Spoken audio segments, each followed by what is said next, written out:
Hey there, I'm Kathlena, and today we are making rose waffles. I cannot wait to show you guys how to make them. Do not let the amount of ingredients that you see here fool you or throw you off and make you think, oh, next, there's no way I'm making these. It's super easy. And for those of you that have a gluten-free all-purpose flour blend that you already like, you can actually skip half of my ingredients. So over here, I've got my stand mixer, I've got my bowl, I've got some homemade milk, I've got some flour. Hey there, I'm Kathlena, and today we are making rose waffles. I cannot wait to show you guys how to make them. Do not let the amount of ingredients that you see here fool you or throw you off and make you think, oh, next, there's no way I'm making these. It's super easy. And for those of you that have a gluten-free all-purpose flour blend that you already like, you can actually skip half of my ingredients. So over here, I've got my stand mixer, I've got my bowl, I've got some homemade milk, I've got some flowers, a little touch of unrefined sugar, we've got some rose water, some rose petals, and we are just gonna have a blast. I want you to grab your mixing bowl. Actually, before you even do that, the first thing we're going to do is set up our flax bind. Now, a lot of times people talk about flax eggs and they use a ratio where there's a lot of water, and it's pretty loose if you ask me. And you're going to find that with my recipes, the flax bind is pretty thick, and that's because that's what we're going for. We're going for a binding agent. We're not going for a loose, I'm here to play around agent. And that's going to make a difference in your final baked goods. You know, the thing with free from, oftentimes people are like, oh, it's so crumbly, oh, it's so this, oh, it's so that. Oh, with me, it won't be. It's going to be delicious. So we are going to get our flax and our water into this small bowl. All right, and now what we are going to do is just mix this together. And you can see it's already starting to get a little bit thick, and that's great. We're gonna mix this well and then set it aside and keep working on our waffle batter. Now that we have our binding agent put together, we can set that aside. For those of you who can't have flax, you can do a chia blend, usually about 1:7 ratio. I'll have to put that in the recipe notes for you, but there is a way to do it with chia. Know, however, that chia will alter the texture of your final goods, even though they still taste really good. So now what we're going to do is grab our sorghum flour. Now it's really important that you work on a kitchen scale, and you might be thinking, but why, Kathlena? Why is that so important? Isn't it just easier to use cups and what have you? And here's the thing, in some cases, yes, it is easier to use cups and what have yous. However, in gluten-free flours, even 10 grams of certain types of flours can absolutely throw off your recipe. So I give you weights to make sure that you can reproduce the amazing results at home, okay? So I'm resetting the scale, and now I'm going to add our millet. Here's what's so cool about millet flour. For those of you who don't know, it actually, well, okay, I don't actually know because I've never eaten it, but I am told that it tastes like corn a little bit. So for those who have a corn allergy, I often tell them, start with millet flour if you are trying to recreate something. In fact, I actually have a corn-free cornbread recipe that leans into millet flour, and people who eat it, they're like, oh my goodness, this actually tastes like cornbread. And I'm like, thank you very much. I will see myself out.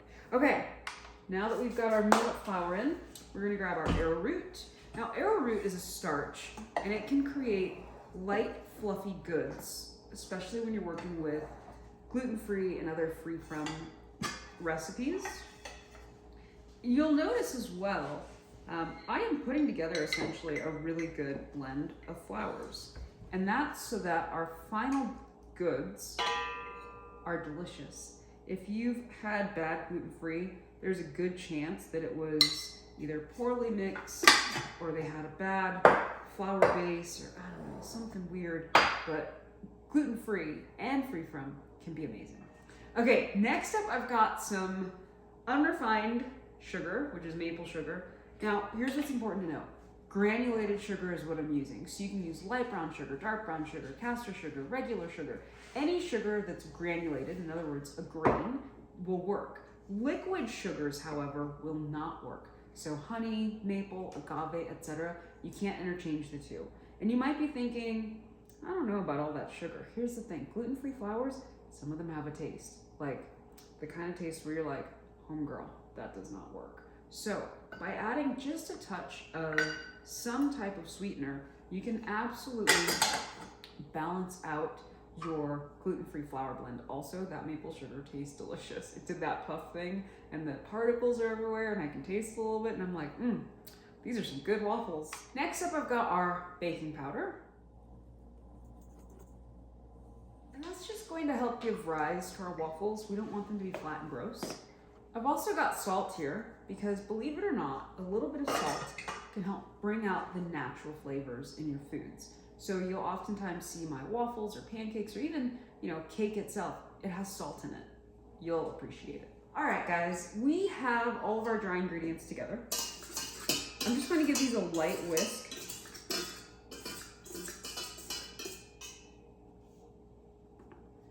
Okay.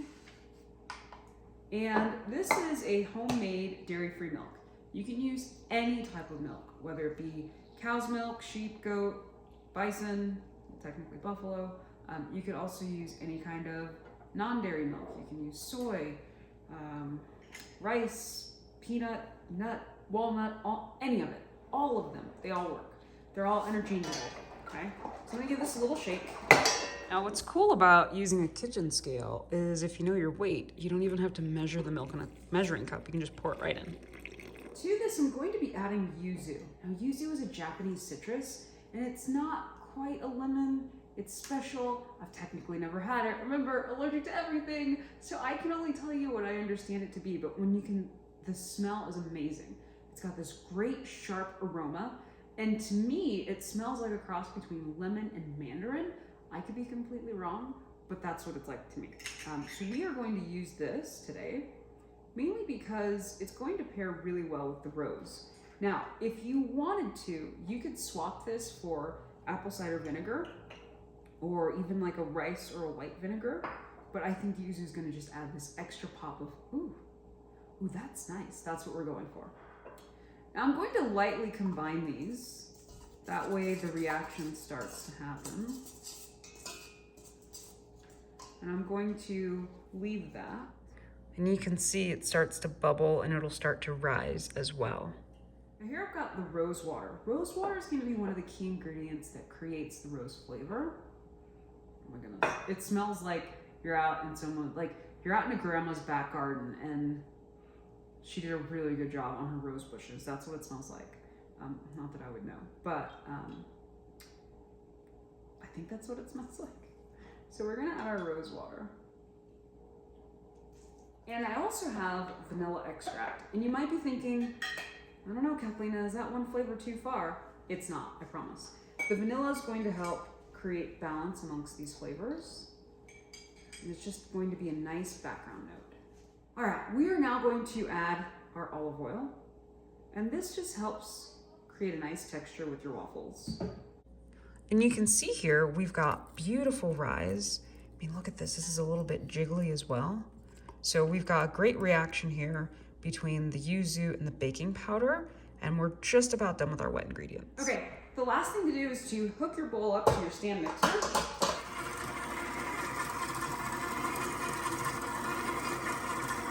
We've got a beautiful waffle batter coming together. Oh my goodness, it looks so good. And the final step is we are going to add our flat spine.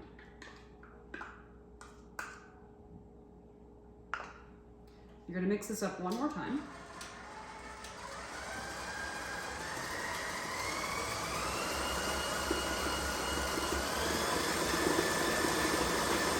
You're going to mix on high for a few moments. And that's it. Your waffle batter is ready. Now, this is essentially a plain waffle, okay? Now what I'm going to do is show you a few different variations that you can make to create real excitement. Not that this isn't exciting, extra excitement for your waffles. I like to go through and give the batter one last mix with a spatula. And you can see this is what our batter looks like. And now I'm going to divide this into 4 equal parts. I'm just going to take some of these rose petals, and these are just dried rose. Wow. You know what? They almost smell like fruit leather to me. Yeah, They've got a very interesting floral note. We're gonna put some in a baggie.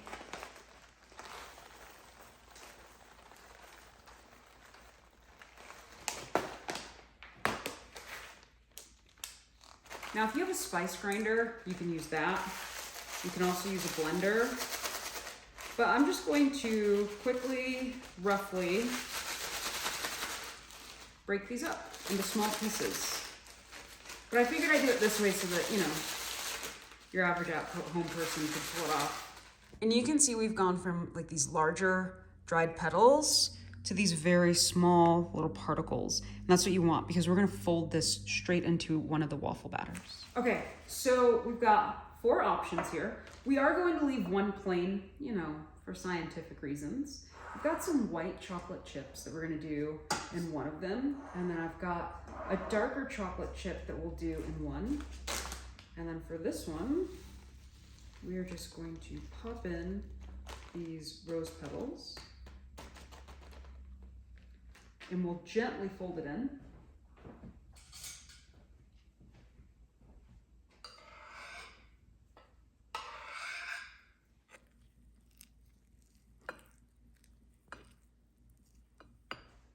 With these smaller waffle makers, I actually like to use an oven mitt. So I've got our waffle maker, and I'm just gonna pop this open. And I'm going to add in some of this rose petal batter. Oh, the sizzle. I'm also going to add our plain batter.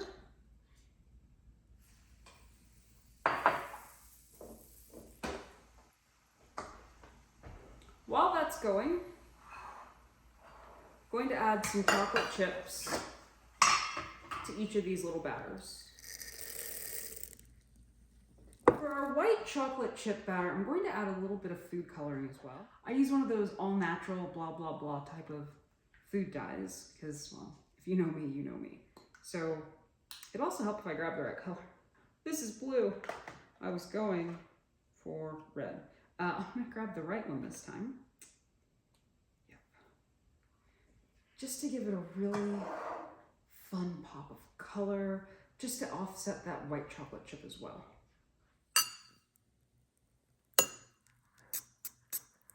If you do decide to make a pink waffle, and you're only doing pink waffles, do it while it's in your mixing bowl. It'd be much easier. Because I divided my batter, I have to mix by hand, which means you might not get perfect coverage, but ultimately nobody's going to care. They're just going to enjoy the waffles. Check that out. That is so pretty. And then I'm just going to add some of this white chocolate. Depending on the size of your waffle maker, mini chips might be in your best interest. So keep that in mind as well. All right, guys, we've gone from this to this. Do these look beautiful or what? I'm gonna get these taken out. That way we can have someone taste them for you. All right, our waffles, oh my goodness, they're so good. They are ready to come out. Now, one of the reasons I made them in this waffle maker is because what I really wanted to show you is the potential. So here's what's really cool. When you use a waffle maker of this size, for those of you that have a toaster available to you, you can freeze these waffles and then pop them in your toaster like a standard commercial waffle. And then you've essentially got homemade fast food, which I think is amazing.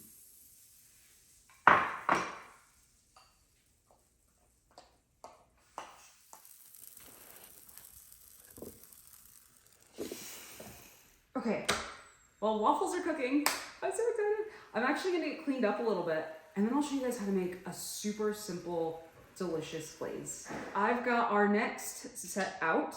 So we've got chocolate chip, white chocolate chip. Not gonna lie, the white chocolate chip made a little bit of a mess, but if you're a white chocolate chip fan, it's worth the mess.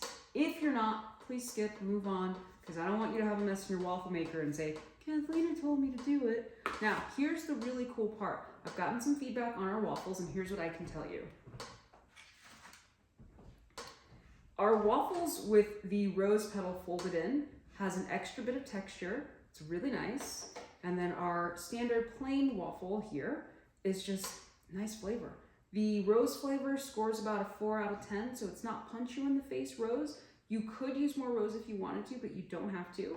I am going to make a glaze though. I'm gonna show you guys how to make that. That way we can just help give it that extra oomph where these waffles just scream, oh my goodness, eat me. We're going to start with a little bit of organic powdered sugar.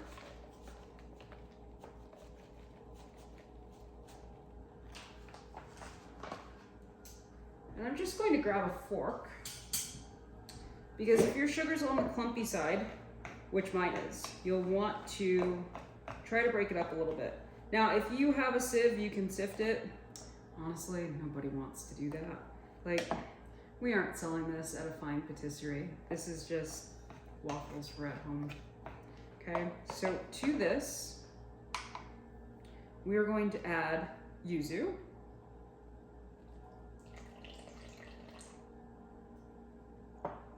And the tiniest splash of vanilla.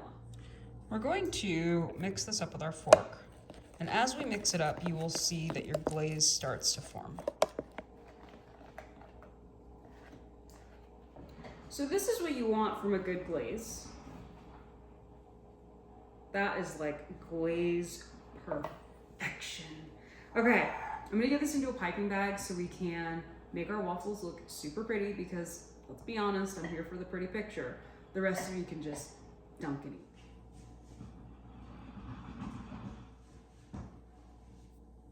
Okay, I am so glad that we've made it this far. Here I've got a gorgeous plate of waffles, and I've got that glaze, and I'm just going to go through and glaze these up. And then of course take a beautiful picture, and then have somebody eat these.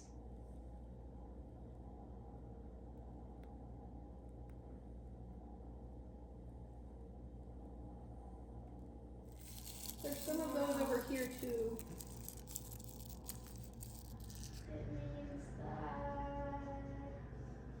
Okay guys, that's it for rose waffles. You can see everything is nice and clean. Waffles have been made, and let me tell you, I hear they're delicious.